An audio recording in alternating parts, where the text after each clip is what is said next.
7-yard line. That's a great call, too. Playing Baker, Fumble will put it up, throws over the middle. Touchdown. Quick flag. That's a late. Trying to center off to Eckerly, and he just missed the net. O'Reilly with the shot. Far down, he scored.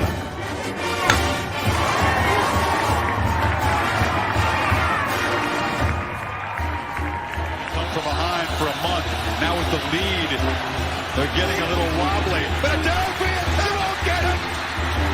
Wow. Edwards pulls up and buries a flag.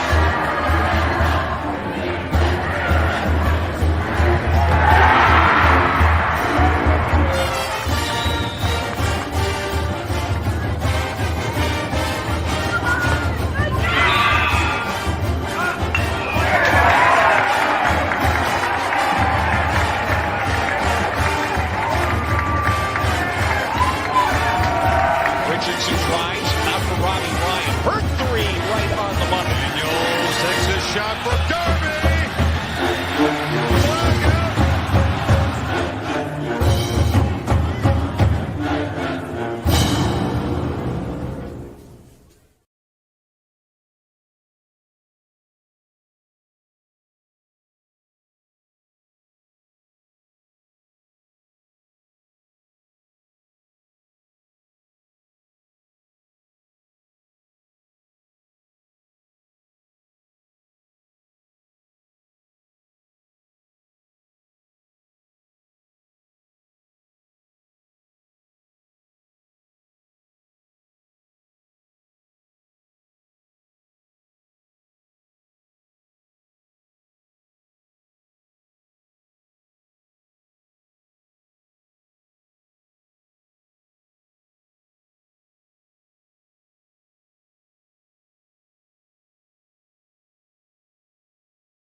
Happy Tuesday, everybody. Welcome into Pitchfork Lunch. I am Michael Caratanudo at Diablo00. You know it on X, the artist formerly known as the Twitter. That's right.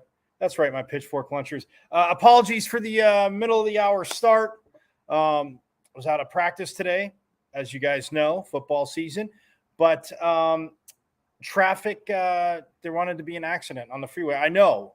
In the Phoenix metro area. That is so crazy, right? Anyway, who cares? Onward and upward. We are rocking it. Episode 2 of season 2 here of Pitchfork Lunch. Again, you can check me out live on, like I said, on X, the artist formerly known as Twitter, at Diablo00 on X. See the show live there every day, 12 to 1, now 12:30 to 1:30 today, but this is a one-time thing. I promise you, my friends. Go to my IG. It's michael.caratanudo.5. You can watch the show live there every day as well, which, again, of course, does not suck. And the YouTube channel, Pitchfork Lunchers. I know quite a few of you subscribed to it, again, last season. If you did, again, this is part of the show where you can go, oh, I'll even recite it for me, right? But go to my YouTube. Go to YouTube, not my – well, yeah, go to YouTube. Go to my channel. When you get onto YouTube, you can search it. It's at M as in Michael, V as in Victory, C as in Cat, 005 at MVC005 on YouTube. Guys, subscribe. We kicked off season 2 yesterday. Again, big shout out, big ups to Sun Devil Athletic Director Graham Rossini. Sat down with me at Big 12 Media Days. We kicked episode 1 off. Bam. What phenomenal way to do it, right? AD, getting to know what he wants to do, his vision, and, his department's vision, but again, what they need to do to keep building on athletics. He also spoke yesterday after Coach Dillingham spoke, and I am going to bring some of that to you on Friday, just so you know. But yeah, I want to get a lot in, but just so you know, going to bring that to you on Friday. And But if you missed it, subscribe to the YouTube channel. Again, go to YouTube, go to my search my name, you see Michael Caracino, but it's at M as in Michael, V as in Victory, C as in Cat 005, and subscribe as you do that. So yes, again, show 1, boom, killer guest, Graham Orsini. Show 2, another awesome guest, linebackers coach and running game coordinator for the Sun Devil defense, AJ Cooper, Glendale Community College alum. And you'll learn all about that too. But I sat down with him at Camp Tonazona. Again, want to kind of do stuff earlier, but you know what? I said, hey, you're going to start the show, going to gather this and put it out there, get it to you guys, our Pitchfork Lunchers. So again, you got to meet a ton of the staff last year. Obviously, we had Coach Dillingham on. We've had Coach Ward on. Coach Regal has been awesome. We will have Coach Regal on again. Coach Mons also has been on, and now Coach Cooper, and we will have Brian Carrington, cornerbacks coach, tomorrow. Yeah, get on board on Pitchfork Lunch. You guys did last year. You are absolutely awesome. Forks up to all of you. But yes, that's what we have coming up. Also, forks up. I know, like obviously the Olympics went on. Leon Marchand in his home country of France brought won titles at ASU, helped bring ASU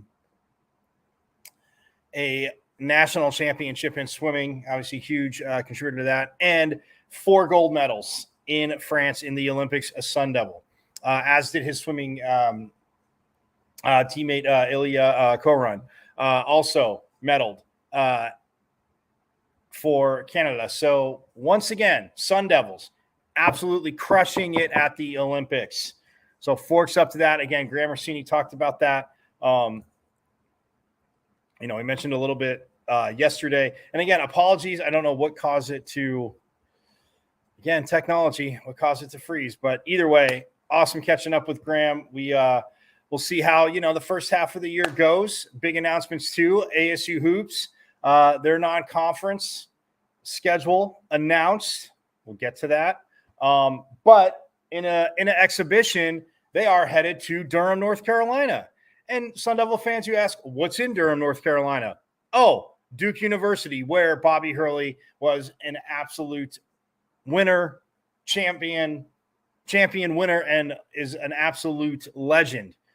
They get to go to Durham October 27th, and they will take on Duke in an exhibition. So that will be absolutely awesome.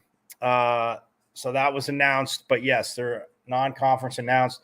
Obviously, women's soccer getting them going. Talked about that. Graham Winkworth, forks up to him and his team as they had a nice 5-2 win over LSU in Baton Rouge. Yes. So they are 2-0-2 on this early season. But, yeah, just the way he coaches the teams, the way they play. Their first game against NAU, Pitchfork Lunchers, quite a few of you saw. I was out there tweeting about it. It was a 1-1 draw. Little stinging that it was a 1-1 draw because ASU was up 1-0. But, having some injuries early on. I'm not going too crazy into that. But they look like they were moving the ball, out of the back well through the midfield. It's kind of that final third. But yes, we're going to be around the soccer team more as well. So that is one thing.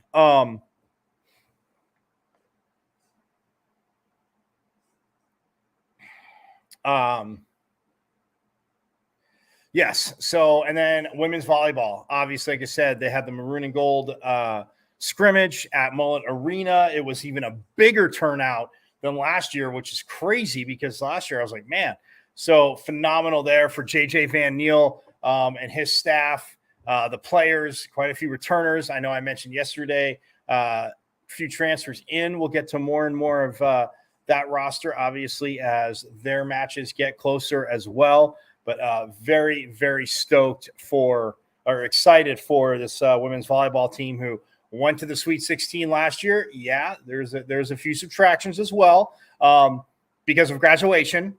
Yes. But yeah, a few subtractions as well. Very big ones. Shannon Shields, obviously phenomenally over. Marta Levinska, obviously the phenomenal career she had, the 2-year stretch, the run that she was on the last 2 years, 2 seasons for the Devils, just insane. So Coach Van Niel, though, again, the right attitude. Seen him on the show. Yes, we will aim to get Coach Van Niel back on the show, and see the obviously adjustment from season 1 to season 2, minus the change in players, but just how do you top off? Being the coach of the year the last year in the Pac-12. So just a exciting team, though. Jelly Sear, got to hear from her after the scrimmage, and again, aim to have her back on the show because a very important returner. I mean, Roberta Habello's back, Claire Jeter's back, Mary Schroll's back.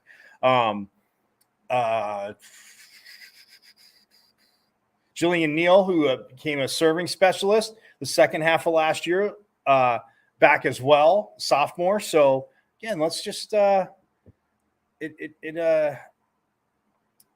see how this team gets rolling, but very excited, very, very excited for Sun Devil volleyball, as you know, Sun Devil everything, but yes, and football as well. But yeah, we are getting to that. Like I said, I talked to AJ Cooper, and man, I mean, like you said, well, it's, he worked with Coach Ward. He was Coach Ward. He started out at Glendale Community College, playing out here, and then, getting to play, moving on, going up to North Dakota, obviously playing for, an FCS powerhouse. But yeah, just, getting into coaching, and he was with Coach Ward at Washington State. And when Coach Ward got the defensive coordinator job, he brought Coach Cooper with him. And Coach Cooper, I mean, again, being 2 local guys, that's JUCO rivalry right there, West Siders. That is old school, and that's phenomenal. GCC and PC, because we had Coach Ward on talking about his time, Brian Ward, the defensive coordinator, his time as at Phoenix College, and then obviously we'll hear from AJ Cooper, his time at Glendale Community College. Obviously played for the NJCAA Hall of Fame coach, phenomenal coach Joe Kirsting, which we're going to aim to have coach on this season, Pitchfork Lunch, because he coached a lot, these coaches, but he coached some players that ended up at ASU, did pretty darn good, and against some in the conference as well. So we'll aim to have Coach Kirsting on this season because, great friend, honored to call him a great friend, and man, just the amount of players he's coached and just the football knowledge.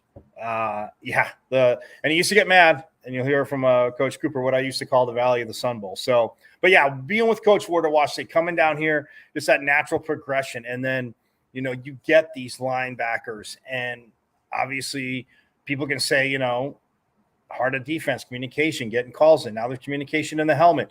Guy like Keyshawn Elliott's going to have it. So, and we talk about that, but man, I'm so stoked going to be bringing that to you. So, yeah, we're going to take a quick break.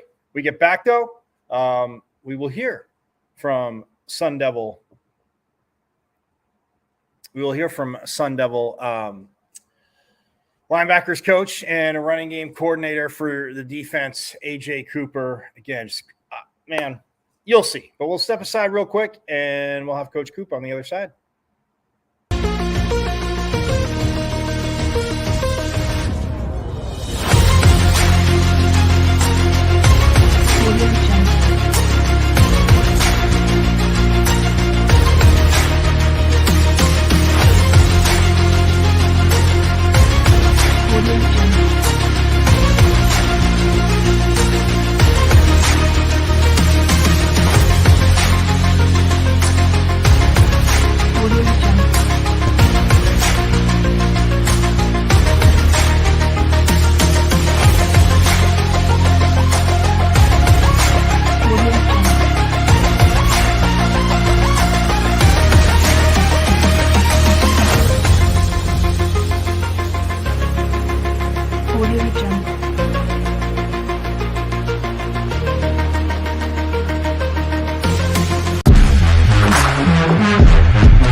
And we are back here on Pitchfork Lunch. Yes, I am Michael Caratino at Diablo00 on X, the artist formerly known as Twitter. Check the show live out there every day, 12 to 1.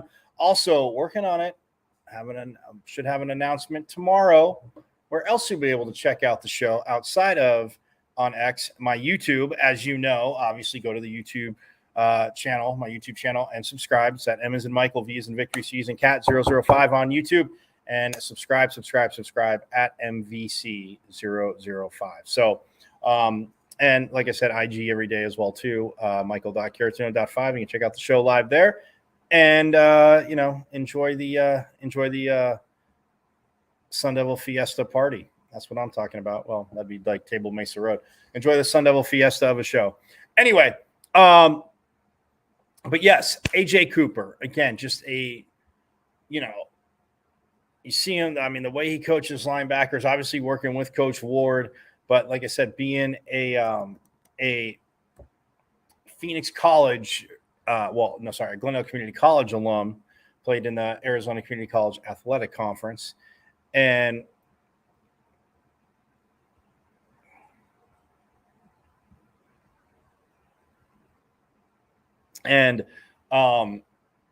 just a hell of a career. And from a playing standpoint,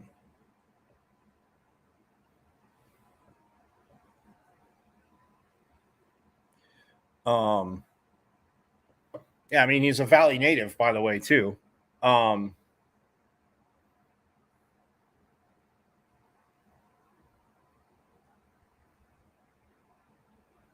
Yeah, I mean, he was before he got here, since the last 3 seasons at Washington State. And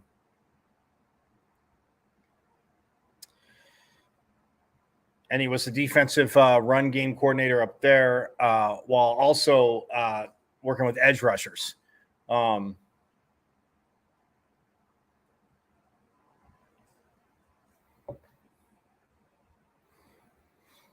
you saw the last few years, I mean, 2020, 2021, what even 2022, what the Washington State defense did.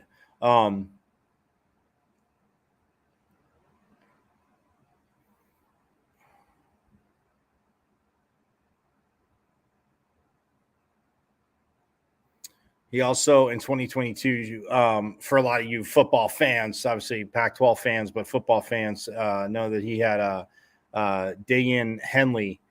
He became the first Cougar linebacker to earn first-team honors since Will Durden did it for Washington State back in 2003. He was a grad transfer from Nevada, and he entered the LA Bowl second in the Pac-12 with 106 tackles. Third with 12 tackles for losses that year. And I mean, he was just a beast. I mean, the way he played, the leadership, and obviously talent, the talent he had, and the tutelage Coach Cooper. And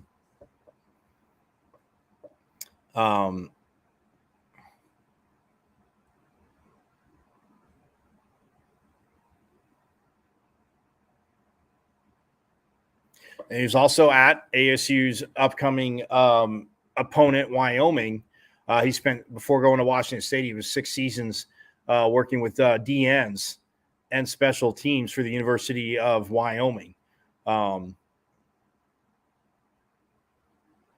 mean, he had 5 All-Mountain West Conference players, which included 1 special teams player of the year and 1 freshman All-American on the defensive line. So, I mean, from Wyoming,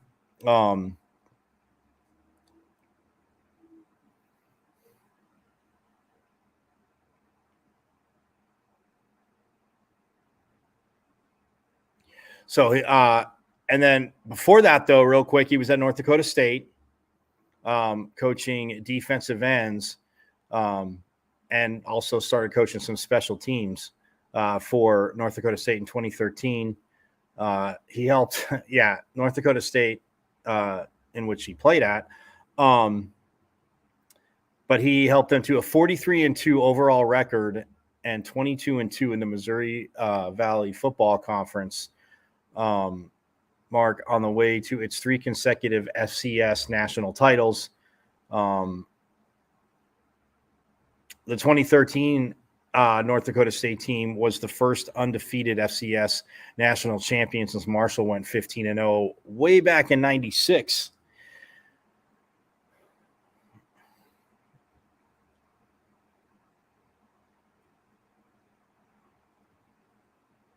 And he was a tight end, by the way. He played tight end at GCC. So, but he was also a tight end for the Bison. And in the 2004 and 2005 seasons, Cooper earned honorable mention All-America honors from the Football Gazette. In 2005, he caught 24 passes for 473 yards, averaging 19.7 per catch. Had 4 touchdowns as a senior. He was selected first team All Great West Football Conference as a senior, and also earned all Northwest region honors. Following his playing career, he signed a free agent contract with the Green Bay Packers in 2006. But yeah, like I said, originally from Phoenix, he began his playing career at GCC, again, where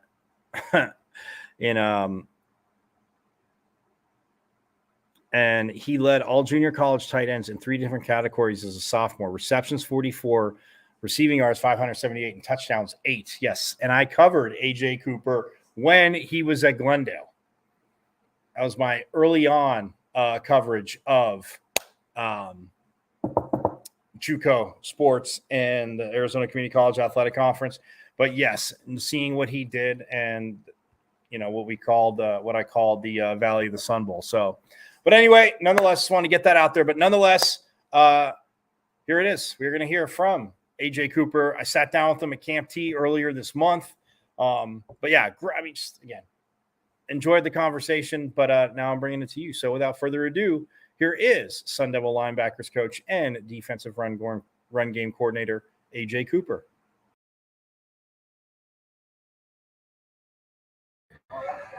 All right, we are up here. You see the background. There's no Sparky. We love Sparky. But, hey, up here at Camp T, and joining me is linebackers coach and former, is because everybody here on Pitchfork Lunch knows my affinity for the junior colleges. I covered the JUCOs for years.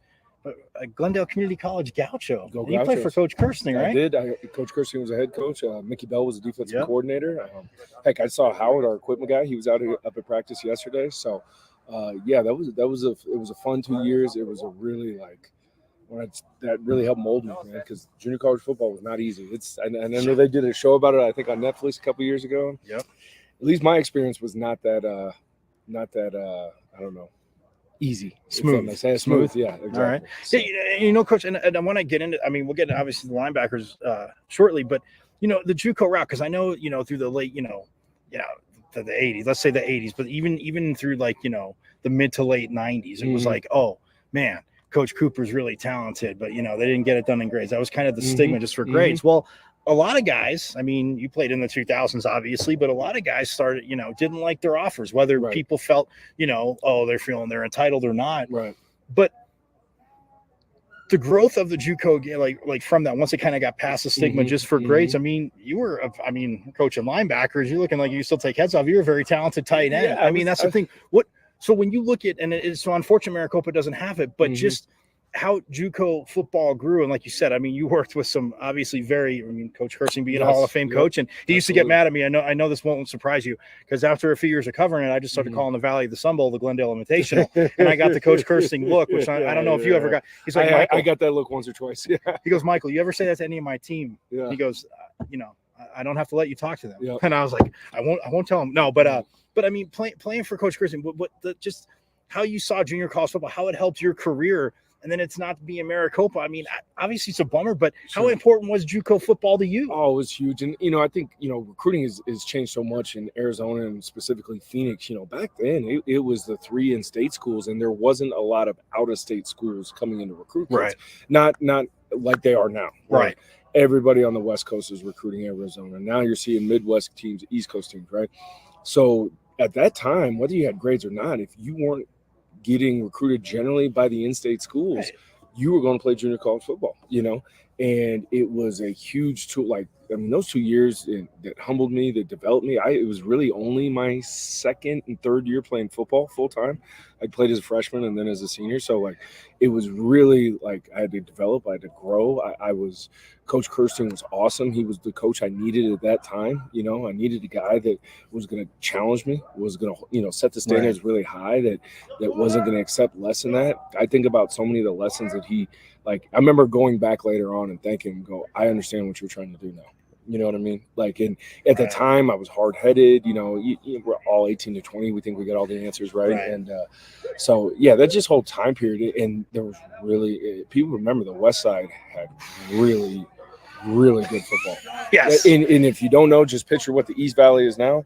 That was the West Valley. Yep. And there were some, I mean, my freshman year, that defense probably had 10 or 11, I want to say just 10 or 11 guys that started with Division I players. Yeah. You know what I mean? Yeah. I think about, you know, Gerald and J.C. Breaker and Ponch Drew and Eric Wright and Chris McKenzie. Yeah. Dale Robinson. I mean, there were some really, really good players. So, Justin Hickman. Jay Hick. I was a year older than Jay Hick. Okay. And so the competitiveness of the practice and the guys you were going against, you know, I know, you know, people think, well, JUCO and how good are these guys? Like, you were going against Division I players every day. Right. Every single day. So I knew I want to say this, and obviously, you know, knowing I was going to talk to you, and your sophomore year, you led, you know, the JUCO and tight ends in the nation in receptions. Mm-hmm. But you're saying Coach Kirsten, you know, was the coach you needed, but did you kind of get because I always said, because he still ran that archaic position that people don't know anymore, fullback, but his fullback for doing the hard work usually got one pass thrown to him per half. Were you kind of bummed at times that, like, you know, it's like, oh man, he's taking a reception away from me? No, I didn't. You know what? He gave you a lot of responsibility, but expected a lot. You know what I mean? And that was the one thing, like, he was always a very clear communicator. Right. And again, at that age, I didn't always want to hear it, but like, I look back on it and I appreciate Coach Kirsten so much because he set standards high, and it's what junior college guys needed. They needed the structure. They needed, when I got to North Dakota State, I was used to being coached hard. I was used to being held to a high standard. Right. Does that make sense? Like, I was used to someone getting after me. So again, it was the thing. I got to North Dakota State. I never forget. I came back, I think, that winter or something for Christmas break, and I went back and thanked him. And I said, I appreciate it, because I would not have had the success I had after Glendale, if not for him. So no, and he spread the ball around well, and shoot, we had a hell of a running back, Ramel McIntosh. Yeah, Ramel McIntosh. He was a hell of a player. We had a really good online, and you know, Riley and I were in the same class. He went, I think, played at BYU. So we had some weapons out there. So. See, I'm smiling, you guys, Pitchfork Lunch, because it was my first year. So I'm not dating us. Anybody in the comments starts calling us old or saying us, A, we're just knowledgeable. Yes, exactly. And B, it was awesome. But you're saying, like, Coach Kirsten, when you're 18, and I know you're obviously 18, 19, not thinking, yes, you want to play, you want to get to that next level. I mean, from JUCO, you go on to North Dakota State, whether it was Division I, Division II, but you're moving up the ranks. Right. But in playing for, like, you know, him and, like, you know, like you said, and Coach Bell, was it kind of, did coaching kind of get into your mind then? No, I didn't, man. I'm or did you? I shouldn't say get into mind. Was it maybe felt like it was a possibility for you? It wasn't a possibility. It hadn't thought. I mean, heck, I changed my major 2 or 3 times when I was at Glendale. When I say I had no idea, I preach to the players. Like, I had no idea what I wanted to do, and I was really swimming through life in a lot of different areas. And it really, for me, it wasn't until I got cut by the Packers. And I had a 5th year on scholarship as a student assistant to finish my degree. So I was being a student assistant, and I started to realize, like, I knew I loved football, and I started to realize I liked being around all the time. I liked drawing cards. I liked being in meetings. I liked being at practice on the coaching end of it, right? And again, the best coaches I had are guys that are like, hey, you're hard-headed, do this. And they tell me. And Craig Bowl, Coach Bowl, said, hey, I think you should GA, you know, and I was wise enough to listen to him, because I'm still kind of chasing that NFL Europe, that NFL dream a little bit. And it was the best decision I ever had. So no, to answer your question, I had no idea at Glendale. I think at that point, I thought I was going to come back to Arizona and, like, do border patrol or something like that. Okay. I got a degree in criminal justice. So that was kind of where my mind was at, but man, it was, yeah, that was an interesting 2 years for sure. It was good though. And then before we get to your linebackers and the defense, obviously you're working with Coach Ward, but you remind him that, you know, Glendale football or not now, will still always be better than Phoenix Oh, College, right? yeah, he knows that. There's no question about that. Anybody from PC or any, I'm staying on business here. Like Mesa, they didn't want to smoke with us. Scottsdale, in my 2 years there, we went 18-4. Right. The 4 losses, and if you look through the history of Glendale Community College football, they probably would have won. I was talking to Jason Jewell about this actually. The amount of national titles Glendale would have won if they could have beaten Dixie or Snow or Ricks, right? It was I just mixed Ricks, but the other two, like, you know, in my 2 years we were 18-4, and we had 4 losses against those two. And the battles with, I mean, look, Coach can say, people say, oh, you know, your glory days, like the one Bud Light commercial from the holidays, like, oh, we kicked a 65-yarder in the snow when it was originally a 30-yarder with 3 seconds left. But there were some good teams. But those Dixie and Snow teams, and not that other schools didn't, but even Western, who could offer a living, New Mexico Military, Eastern, obviously, but Eastern, but coaches, I mean, overstate the obvious, right? But Dixie and Snow and the battles you guys had with them. I mean, I remember talking to Coach. It's not like, because a lot of time, and like you said, I mean, the other teams are good, but they rolled through quite a few teams in that conference. And nationally, they were not scared to play. Correct. Obviously, national things. But all right, so let's fast forward. I mean, coming into this obviously Camp T, second year at Camp T. The linebackers, I know last year, you know, that was one thing you said at the end of the season, and even in spring, like adding depth, and you were, you know, the guys, again, working with them in the spring and knowing the work they were putting in. But, man, this group, I think, and again, I know as a coach, they're never going to be satisfied. Us in the media can be satisfied. See, you read my mind. Exactly. But the growth, and you said, like, even to me before the spring, we were talking before spring practice started, and even fall camp, but just that, like, guys are getting it. I know for a coach, he says a player and the light goes on for you, it's awesome. But it just seems like these guys, like you've talked about, each of their individual talents and trying to mesh them. But, man, it really seems like, again, not to pat your back because you're on my show and I love it, but I mean, these linebackers, I mean, they've grown. They've completely stepped up. And I mean, now at night, it's like a baseball coach filling out a lineup card. It seems like they're going to make sleepless nights for you. It's a good problem to have. And it's, you know, the easiest way to describe it, actually, something happened the other day up here at Camp T. You know, we kind of had some free time. They could have gone down to the creek or done some other stuff. And I asked, you know, I was like, you know, kind of try to give them options, what they want to do. And one of them pipes up, it was Crook. He goes, Coach, we're here to play ball. We're here to play ball. Like, Camp T's great. I like it. But he goes, we're here to play ball. I'm like, all right, let's go. So it is a group that they love football. Well, let me backtrack. I think they all really appreciate being in ASU. Like, these guys want to be here. And a couple of them have some different paths. You got, you know, really 5 guys, I guess, that transferred when you look at Crew and Tate, and then 3 guys we got this year. All different, whether coming back home, whether leaving a program, moving up, moving down, right? They all kind of – they're different personalities, but their personalities mesh well. I've been very impressed. I've seen such a growth in this group, even from the end of spring to now, about how much, like, they're a close group. It was interesting. We were doing the campfires the other night, and Coach Dillingham kind of gives us the leeway to kind of, you know, do you want to take it in a serious direction, whatever it is, right? And I kind of asked a couple of things, and a couple of like, Coach, we're good. We know each other pretty well. So it ended up being a fun, loose conversation. It was great, but they've done such a good job gelling with each other, such a good job embracing the competition with each other. Like, I hesitate to take too much credit, A, because we haven't played a game yet, but B, like, they've embraced that the competition is ultimately the thing that's going to make them the best versions of themselves. Does that make sense? And heck, you see it academically. A couple of guys in the room had the best semesters they've ever had. Again, shout out to Skip and the academic crew, but, like, I think those guys are seeing there's internal competition at all times, and they're appreciating it, they're embracing it, and then they do a really good job, like, showing love and to each other when other guys have success. Right? Does that make sense? Oh, yeah, no, 100%. I would say that's the first thing, and then from there, it's easy to say the scheme stuff comes easy, but when they want to compete with each other and they love ball, the other stuff is relatively easy because they just want to engulf it all. They want to take it all in. Does that make sense? Yeah. So. You know what I wanted to say too, because I've asked the running backs this, because, you know, offense, defense, kind of that you know, that balance. But yeah, you want to be on the field, and we understand defensive line. I mean, obviously, you know, snaps in the game, on first legs, but you can rotate more. And like you said, obviously the competition I get from you guys want to be on the field, but it's almost that, yes, the best players will play. People understand that. But when you can rotate like that, I mean, does it almost like they might not be on the field as much? And I know defense will look at number of people, you know, there's more important than, you know, hey, did he get the right spot? Because, hey, he was able to free whoever up for a tackle, or so-and-so got the right spot, he got the tackle.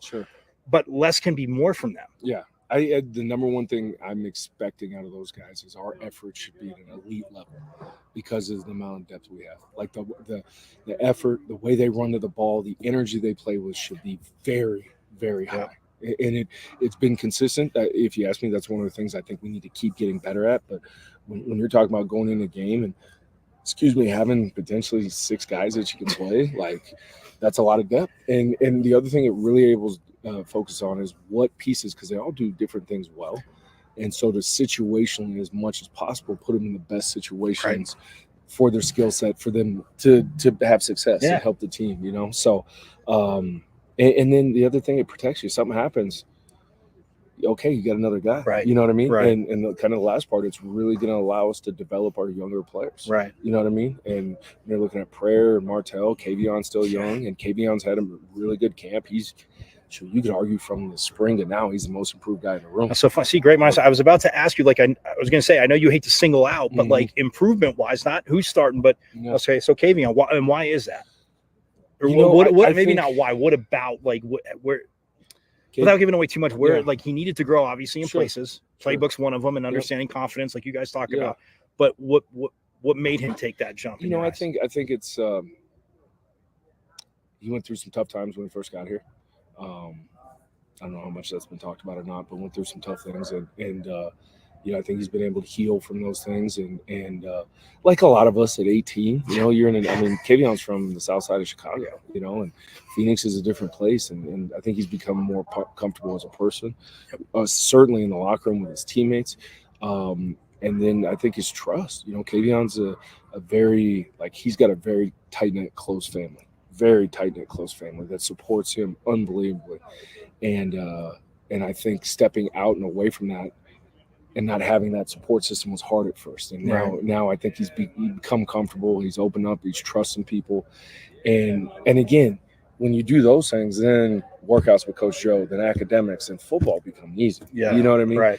And so it's such a credit to him. I would say it's a credit. DJ Foster spent a lot of time with Kavion, who I think he's really helped and mentor him. So I've been really, really happy for Bird and just the growth and what he's done, and to see him smiling, and it's been really fun to watch as a coach. Those are the ones where you feel like not just as a football player, but you're helping a young man have a much better life and take the next steps, if that makes sense. 100%. And then so you talked about, obviously, Tate had transferred in, but obviously Caleb and Tate back from last year, and even Kavion, you mentioned, obviously, Jordan and Cyrus, like that mix of, because again, like I've talked to you before, it's not rocket science. Signs are coming in and calling defense, making sure not the D line doesn't know what to do, but getting them lined up right, communicating with them.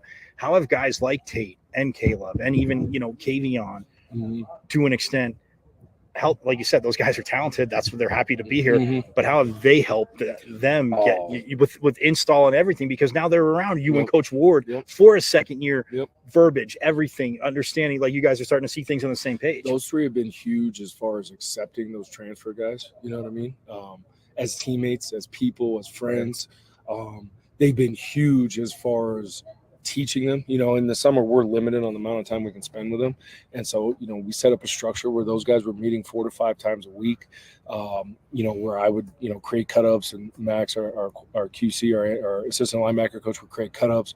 And I did a schedule for those guys, and they would watch that stuff, and they were teaching them that stuff. And one of the things I've always really tried to emphasize with any group I have is anytime you can teach something, you have a better understanding of it. Yep. And that they have a responsibility, to teach, whether it's new guys or young guys, because it's all cyclical. At some point, that guy will be teaching the next generation of ASU linebackers. So, I've really seen Tate become more comfortable as a vocal leader. Right. You know what I mean? Caleb certainly is a leader by example, like Coach Joe signaling him out. Like, he's been here, I think, going on 4 or 5 years now, and every winter, summer sessions, spring workouts, every session, he has physically gotten better. And he continues, and that's when you see growth late in a guy's career, that's impressive. You know what I mean? Right. Because that takes a lot of strain, that takes a lot of sacrifice to do. So they, and Kavion accepting those guys in crew, like that's really why the group has grown, because that could have gone in the wrong direction. Right. You have 4 guys that were already here, and you bring in 3 new guys, and everybody's kind of looking around. And at first, everybody was kind of, they were kind of like a pig on ice a little bit, and cow on ice. They're kind of tiptoeing. And we had a meeting where I made it uncomfortable in the sense I got this from Coach Bradley, Gus Bradley, who's now with the Colts. He's a North Dakota State guy, and I believe he or Pete Carroll did it, or it was a combination. It's just levels of competition. You need to find 4 different levels of competition. Well, I made the guys rank themselves and explain why. And then I went through it in each level, and I had Max do it and show, okay, here are examples of that. Like Michael Jordan is a dominant competitor, and here's why. So different examples, right? And then I had them rank themselves and explain why. And then I made them rank their teammates and where the linebackers where they thought they were at. And this was right before spring break. And then we met about it, and I put the results up as far as where the guys in the linebacker room ranked them. Right. And then I made them go through and explain on different guys why they ranked him in that spot.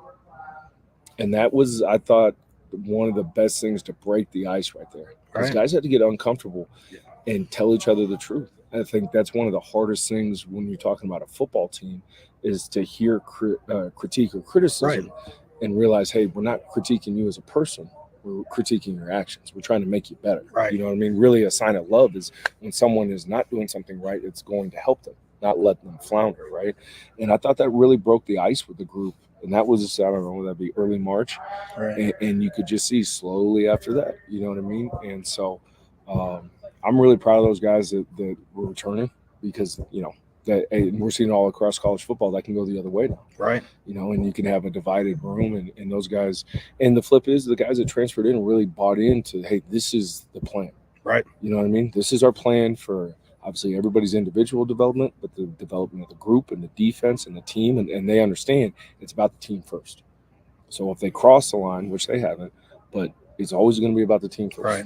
And then the defense, and then the backers, and then the individual. Well, it's funny. I mean, coaching, again, not that it's ever easy, but the coaches have had the most success, and you've kind of alluded to this in my conversation with you, even talking to Coach Ward, Coach Dillingham. The why sometimes is simple coaching, but getting it across to everybody to where they get it, because everything is team driven in a team sport. It's like, if you have individual success at each level, you're going to be having team success, but working together. Speaking of working together, obviously you've been with Coach Ward for a little while. I mean, both when Coach Dillingham gets hired, he's coming, Coach Ward gets hired, wants to bring you back down to the Valley. I mean, like I told you, and we all knew it was a million miles an hour for, Coach Dillingham, the whole coaching staff in the beginning. But coming into this fall camp, how much more prepared, I guess, did you feel? And maybe, again, not satisfied, but just comfortable with where everything was at. Sure. I mean, just for myself individually, I've been a defensive line coach for 14 years, and now like I can tell you this fall, my ability, it's not knowing the X's and O's, it's seeing things as they occur, making sure that you can fix things. I was listening to something the other day. It was actually Pierre, one of our special teams QCs, went and did an internship with the Niners, and he kept hearing that over and over. They talk about fix it, fix it, fix it, fix it. And so having the answers, whether it's a technical mistake, whether it's an X and O's mistake, being able to help those guys fix it right now. Does that make sense? Right. And just being, anytime you do something, at least me, the longer I do it, the more comfortable and confident I am with it. Does that make sense? And so I would say that's the number one thing. I think it's obviously the trust that I believe the players have in Coach Dillingham and Coach Ward and myself. You know what I mean? And year one, I don't care where you go. Year one, you're never, there's only going to be a certain amount of trust you're going to get. Right. You know what I mean? And unfortunately, especially kind of the way things had gone with the previous staff, young men, they're 18 to 22. It takes them a while. They, it's not the old days of, when we played, when it was, hey, coach says, and I'm going to go do it. These guys want to know why, and they want to know more about you, and they want to know your why, and they want to see you through adverse times. And so nobody wants to go 3-9. But I will say this, in my experience as a coach, I've been through a couple of those years, and you actually do some of your best coaching, and you can be much improved because you're very detailed. You see where you need to improve culturally, talent-wise, in the weight room. You look at everything, right? When you're, as I always say, when you're winning, you make good or you make bad loans at good times. Right. You know what I mean? When you're losing, every I is being dotted, every T. And so I would say coming out of this off season or going into the spring and then now the summer and the fall, like just that purpose and intent, understanding exactly what we need to fix, Right. exactly what we have, and how we can make it work the best for them and for us. Does that make sense? Absolutely. So, so again, I know people always think you're crazy. I'm not saying I hate losing, but I also Right. know you can grow more from that if your ears are open and you're listening and you're watching. Because I mean, talking to multiple players and obviously other coaches, Coach Illingham, Coach Ward, even Coach Regal, like, yeah, you guys the team wasn't winning, but you as coaches, team, a mass unit or not, brought that energy and the players. I never heard, for the most part, last season, never heard you guys saying, getting on players for not having energy, towards the end of the season during practice. It was get it done. Yep. But I say that because when you were coming down and Coach Iguana took over as an interim coach. Like I said to you before, nobody takes over interim in a good spot. So it's like it's a tough spot to be in. It's like, you want to get a shot to be, a head coach. But he started the Sunday family thing and having, the players and the coaches with their bring them, just to the caf to eat. When you saw that Coach Iguana was saying, and to the point, in like you're saying, players want to see, that you're just as bought in as you want them to be bought in, and the trust and the buy-in. But to see that Coach Illingham kept Coach Iguana on, just from when the outside looking in as you were coming down, how big was that for you? I mean, I've known recruiting Arizona at previous schools. I've known Coach Iguana for a while, and Sean is, like, first and foremost, he's a good person. He's a good man. He's a good father. He's a good husband. He's a really good teacher. I've gotten to watch him work with high school kids and how he teaches. And he one of the things that always stuck out to me about Sean that told me a lot about his character, it didn't matter. I had recruited his Chandler High School when I was at North Dakota State and when I was at Wyoming. And he would treat me like I was the head coach at Alabama. Like, it didn't matter what level you're at. The better way to explain it didn't matter the level. He treated all the coaches that came in with the same level of respect. He would take time to talk to everybody. He didn't. And in recruiting, sometimes you see people that go, well, you're this level, so I'm going to give you this amount of time or this amount of access, or I'm going to recommend this player or not. Sean never did that. And that always stuck with me. I don't know if I actually told him that, but I always really respected it, because he would take the time and sit down with me. And I was at an FCS school that was, 2,000 miles away, and would take the time and was very honest and genuine about his evaluations of the young men. And the same when I was at Wyoming. And what I really noticed, I went to Wyoming and it didn't change. There were some coaches that when I moved up levels, now all of a sudden you're a shiny new toy. Exactly right. Instead of a text, you get a call back, or they're meeting you at the front door, or whatever it is. Does that make sense? Yeah. So that early on told me a lot about Sean, who he is as a person. And then what's really cool, I've got to know him even better just being able to go over and recruit in Hawaii, and spend time over there with him and learn more about his family and culture over there. And so, Sean's anybody knows Sean. He's a good dude, and he's a really good football coach. And I think the culture that he brings, the intensity he brings, but also the mentorship and leadership. Those are all the things that people don't always see. Right. You just see the stuff on the field. But I think it's his ability, because I, in my opinion, that running back room's similar. We got some good running backs, and I look at him and I'm like, dude, him and I were talking about some of the same issues. Like, he doesn't have enough footballs at times, right? Exactly. So he's a guy that you can go in and talk to, and he gives great advice, and he's been a mentor for me on things. And really, he really helped me and my family adjust here. Sean had so many ties in the East Valley when it comes to education.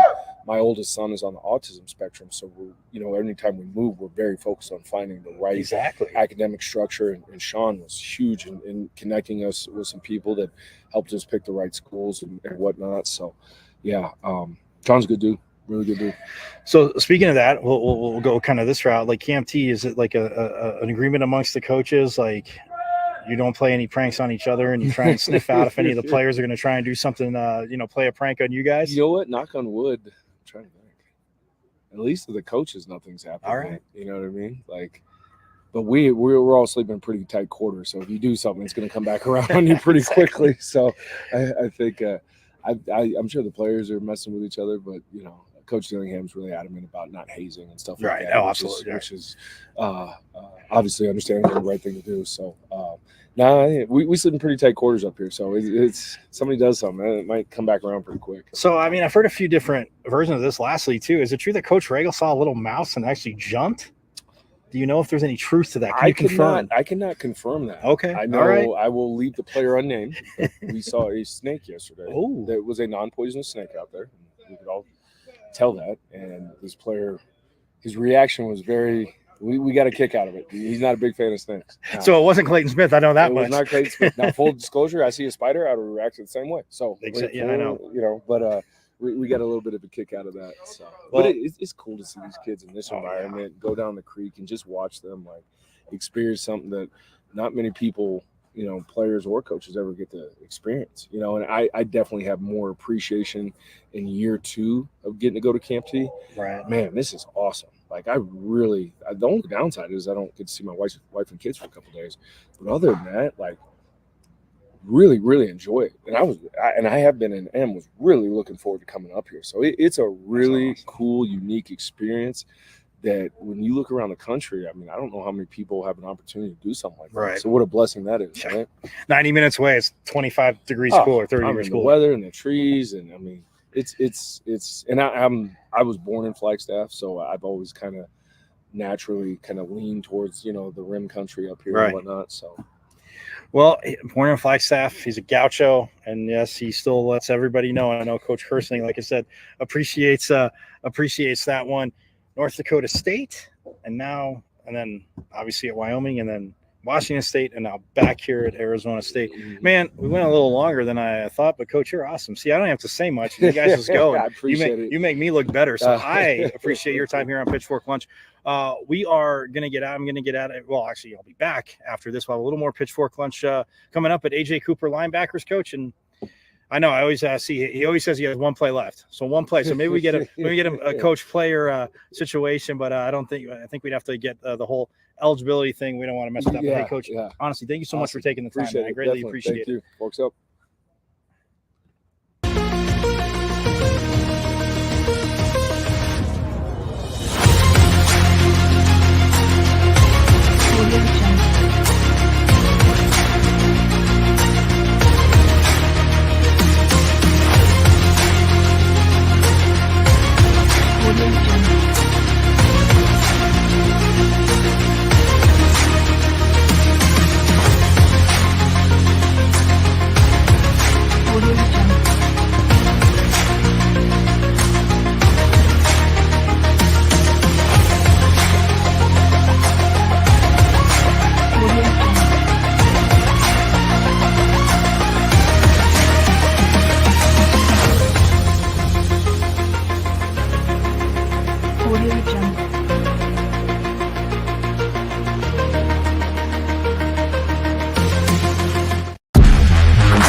All right, we are back here on Pitchfork Lunch. Again, huge shout out to Sun Devils linebackers coach AJ Cooper, defensive running game coordinator. Man, after practice, sitting with me there at Camp T, again, getting to know him more as a coach. He said it's not all just, X's and O's. Oh, let's talk about this play, that play. But, man, again, his road, all their stories different. But, man, big ups, forks up, big thanks to Coach Cooper for taking the time to do that. Absolutely awesome. It's not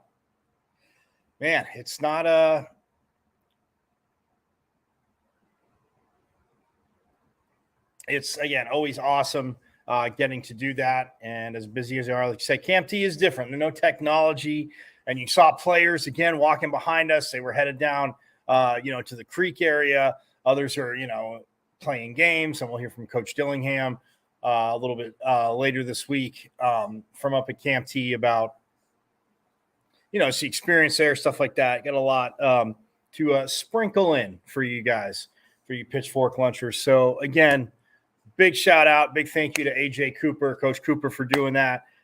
Very, very, very much appreciated. Him doing that. But yeah, it's exciting to see what these linebackers can do, man. So I'll tell you, practice is one thing every day, but when the ones are going against ones, man, they're they're battling. The pads are definitely thumping. So, this group was a question coming in. We'll see. And like you said, the guys that have transferred in, a guy like, Jordan Crook, a guy like Cyrus Fiesau, pardon me. And then, back you have, Tate Romney back, Caleb McCullough back, Kavion Thunderbird back. Crew Jackson, he's back as well. So, yeah, but they added, man. And Jordan Crook looks really good too. Fiesau, he had an interception. I'm up at Camp T. So, yeah, it's one of those things where it absolutely huge. So, huge, though, as I mentioned, Sam Levitt is the starting quarterback for the Sun Devils, as we know. Sam Levitt, the starting quarterback for ASU, named the starting quarterback for ASU. And we are, broke last week, put it up, Coach talked about it, but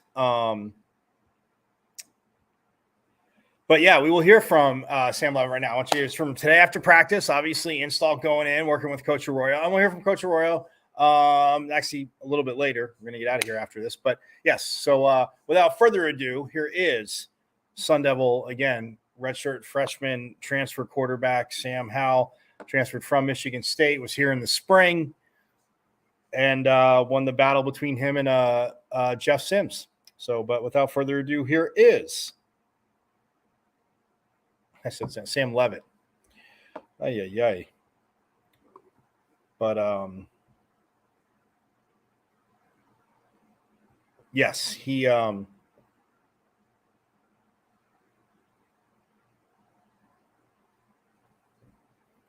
so we will hear from him right now. Sam, what has the process been like over these last couple of days, watching the film of Wyoming, watching at least what their progressions are going to be like, and how familiar do you feel like, at least right now, with 4 days to go? Yeah, it's been really refreshing going from fall camp to be able to, game plan for a new team and watch film and talk about the looks that we like, and be able to come out here and then see them live, and just game planning is super fun. And then when you get them in that looks and are able to capitalize on it, it's my favorite part. So I feel really good, constantly just trying to grow, watch more film, and understand what we like, certain checks and everything like that. But I'm super excited and prepared. Is it starting to hit you now that it's game week and that we're only so few days away? Like how much is it excitement or nervousness? Yeah, a little bit. I try not to think about it like that too much. Every time it's just the same. It's the same as spring ball. It's the same as fall camp every single day. You're trying to be the best you can. So I'm trying not to focus on, what's ahead of me. It's just day by day, taking it, and when those nerves come, and that's why I play this game. So I'm super excited for that. When I run out of the tunnel, I'll worry about that then. But right now, just getting better. What does it mean to be the starter of this team? You came here to do that and to get the job and to lead this team. What does that mean to you? Yeah, it means a whole bunch. It's a testament to the work that I put in. But now I got to go put on for my team and be the person that everybody expects me to be, and that I need to be for not only the players and the coaches, but the whole fan base and everything like that. So understand what I got to do and hold myself to a higher standard now, and just become the more mature person and everything like that. In what ways can the helmet communication be an advantage that didn't exist before? Oh, you got to have constant dialogue with your coach. I can't speak back, but when you get out there, and if you get there lined up before the play clock hits 20, then we got to talk about certain looks, and he's able to say, check to this play, and he's able to alert you and everything like that, rather than seeing signals on the sideline or if you got to huddle up or run back and forth. So it makes all the difference in the world. How do you think freshmen have done to here? Like, have you done that before any of this? No, I haven't. Yeah. Is it weird to get used to? Or? I mean, the first couple of days, but we've done it since spring now. So, it's a lot of fun. And, I mean, just like the NFL. So just preparing me for that. Do you think it is a big difference, a big advantage? Oh, yeah, 100%. Not only for offense, but for defense as well. So, certain things we're going to do. And sorry, I'm not trying to give up too much. But, it's definitely an advantage on both sides. Coaches are able to see it in the box and make a check right then. That's the quarterback. You can't tell us everything, right? Yeah, exactly. Got to keep going. How the communication has helped you understand the game plan better? I mean, I wouldn't say game plan so much, but he's able to just give you reminders, hey, in this play, alert this, so rather than, knowing every single thing like that, which we probably still do at the end of the day. It's just another reminder, and, it's going to be really beneficial, and, you might forget that those 2 times a game to, I forgot to alert that, so it's going to be a lot of fun. When you guys have talked about a lot, proving people wrong and showing what you guys are as a football team, just what's the feeling like knowing you guys finally get a chance to do that from the set, that you finally get out there and play somebody else? Yeah, I don't know. It's pretty exciting. I mean, I don't even know what our team's capable of yet, but I see it in practice, and I know what we can do. Once we get out there, it's going to be a different story, and I'm really excited to see how people respond. And that's one of the main things we talk about with Coach Dillingham is just response. And our team's done such a good job of that since spring ball till now, in every aspect of life. So I'm just really excited to get out there.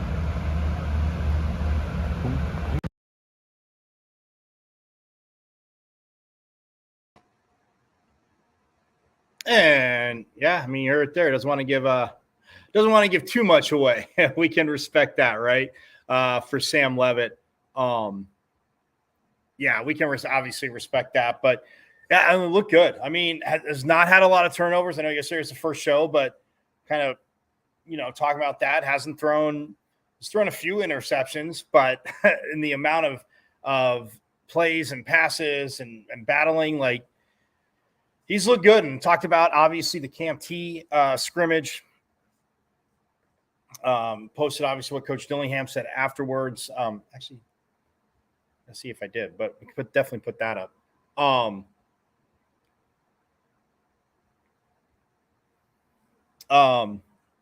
But very excited to see what this young man can do. And like I said, Wyoming, first test. Then you take on Mississippi State, both home games, both coming into Mountain America Stadium, taking on the Sun Devils.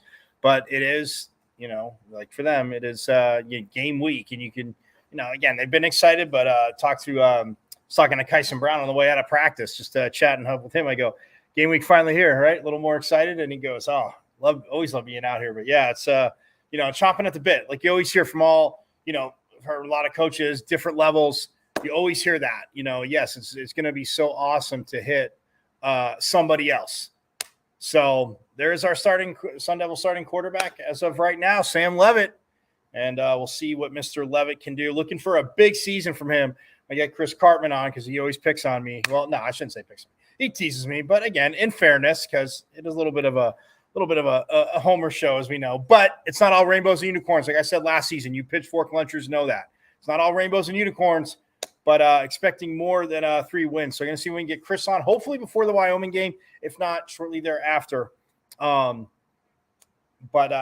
As he's got his duties, obviously, being the publisher of Sun Devil Source for 24/7 Sports, he's obviously a busy man at this time. So that's that. But Sam Levitt, again, huge ups, big shout out.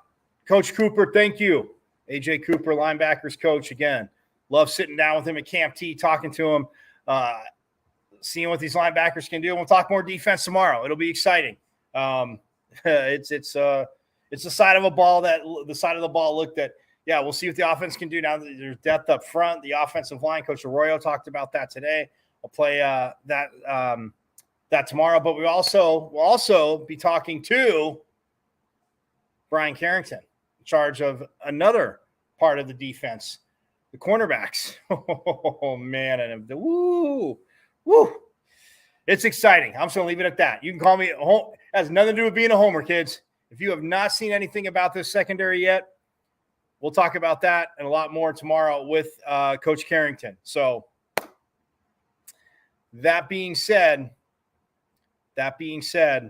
going to get out of here. Everybody have a phenomenal rest of your Tuesday. Again, sorry for a little bit of the delay. Will not happen again because we're just going to do shows from different spots and not have to worry about, of course, any other accidents. But hey, have a most phenomenal rest of your day. Again, hit me up at Diablo00 on X, artist formerly known as Twitter. Check out the show live every day, 12 to 1, 12:30 to 1:30 today. 12 to 1, my IG, michael.carrotenuto.5. Yes, go and check that out. And also the YouTube channel. So if you miss any interviews you've missed and realize they are absolutely phenomenal, any interviews you miss here on Pitchfork Lunch, go to YouTube, Michael Carrington, you see it right there, but go to my channel. It's at M as in Michael, V as in Victory, C as in Cat 005, at MVC005 on YouTube, and subscribe. Again, all the shows are up from last year. You can catch up with the interviews that you missed, with certain coaches, because we talk about different things. So when they come on, you can see the evolution of it. Evolution of our conversation, I guess I should say. So yeah, that is just, again, absolutely awesome.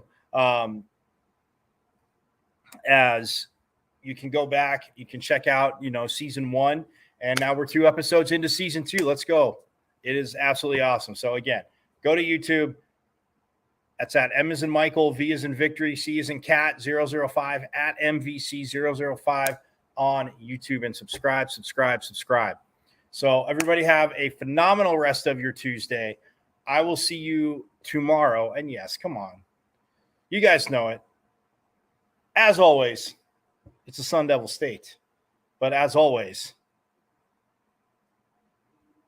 forks up.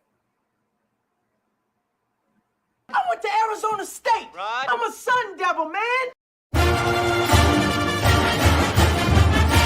27-yard line. That's a great call, too. Blaine Baker, Plummer will put it up, throws over the middle. Touchdown. Great flag. That's a way. Trying to center off with Eckerly, and he just missed the net. O'Reilly with the shot. 4 down, he scored.